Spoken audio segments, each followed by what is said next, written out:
We've reached the 50th film in our Oscar Madness marathon. We're well over the halfway mark by now, such a tremendous milestone. And our lucky film of the hour is Annie Hall, aka the film that beats Star Wars for Best Picture of that year. Yeah, that's right. Not only that, Close Encounters of the Third Kind was released the same year as well, though it wasn't nominated. However, the director of said film, the one and only Steven Spielberg, was nominated for Best Director, but he lost to Woody Allen, who didn't even show up to collect the award.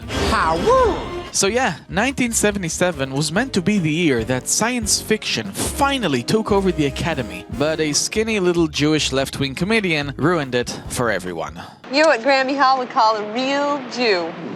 Thank you. Yeah, well, she hates Jews. Alright, enough jokes. If I'm being completely serious and with all sincerity, this film deserved it, guys. Woody Allen is an acquired taste. I totally understand people who don't like him, and his movies aren't for everyone. Also, I know that his name is now overshadowed with controversy, but for me specifically, that doesn't take away from the art, if it's good enough. And Annie Hall certainly rises up to the challenge. The film tells the story of the up-and-down tumultuous relationship between Alvy Singer, who's basically just a fictional version of Woody Allen, just like all his other roles, and Annie Hall, an eccentric, clumsy, and open-minded woman portrayed wonderfully by Diane Keaton, who was deservedly rewarded with the Best Actress award for the role.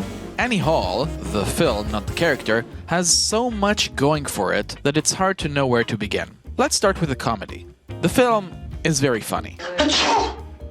It has plenty of different types of jokes, and the writing is very sharp and witty. The humor is also political. Woody Allen is definitely a left-winger, but he makes fun of the left constantly as well. Right, I'm a bigot, but for the left.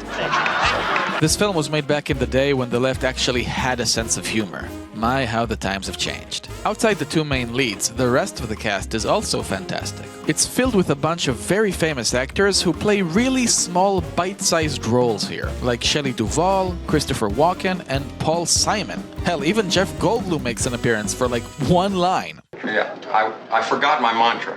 It's fun looking for and spotting these recognizable faces throughout the film. Well, there's the winner of the Truman Capote Lookalike Contest.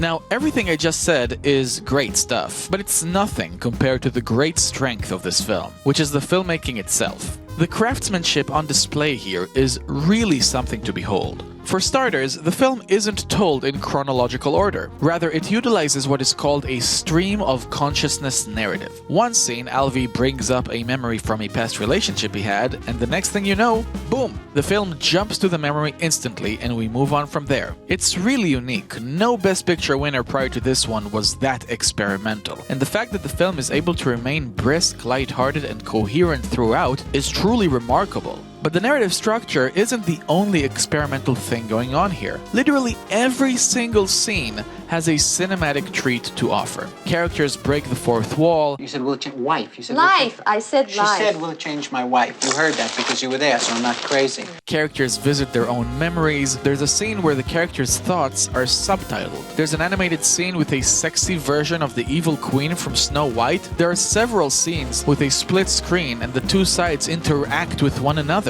How do you plan to spend the holidays, Mrs. Singer? We fast. And that's just scratching the surface. All of these creative flourishes lend to an incredibly engaging, interesting, and fun cinematic experience. Who would have expected all that from a wimpy loser living in New York City? I certainly didn't. I am very impressed with this film. Annie Hall is a film that I've seen a bunch of times already, and every single time that I do, I remember why I love it so much. This film is a cinema nerd's dream. The creativity flows from every quirky bit of dialogue, every witty joke, every small but carefully crafted detail in the background of a shot.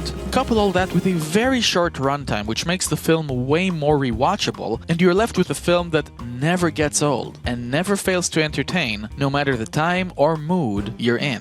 As far as I'm concerned, this is a must-watch for everybody.